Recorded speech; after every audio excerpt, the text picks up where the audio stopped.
Sunday মানেই যেমন chicken খেতে ইচ্ছা করে, তেমন সানডে মানেই ঘুরতে বের হতে ইচ্ছা করে।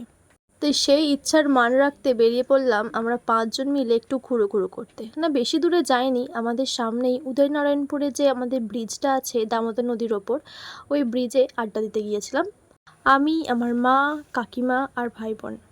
সানডে ছিল বলে বেশ ভালোই ভিড় ছিল ওই দিন, লোকজন বেশ ভালোই ছিল। আর এই গরমকালে না, ওই দামোদর নদীর ব্রিজে এত সুন্দর হাওয়া দেয়, ওখান থেকে আসতে ইচ্ছা করে না। আর নদীর জল দেখো শুকিয়ে কোথায় নেমেছে। আর ব্রিজের সামনে এই কাকুটা রোজ ফুচকা বিক্রি করে। আমাদের কলেজে ওই কাকুটাই ফুচকা বিক্রি করতে, তো কলেজ লাইফ থেকে এই কাকুটার কাছে ফুচকা খাই, আর ভীষণ টেস্টি করে ফুচকা। সেদিনও তার অন্যথা হয়নি, ওই দিন কাকুটার ফুচকা ভীষণ টেস্টি হয়েছিল, মানে আগের থেকে টেস্ট যেন আরও ইমপ্রুভ করেছে। ফুচকার কামড়ে মনে পড়ে গেল কলেজ লাইফের সেই স্মৃতি।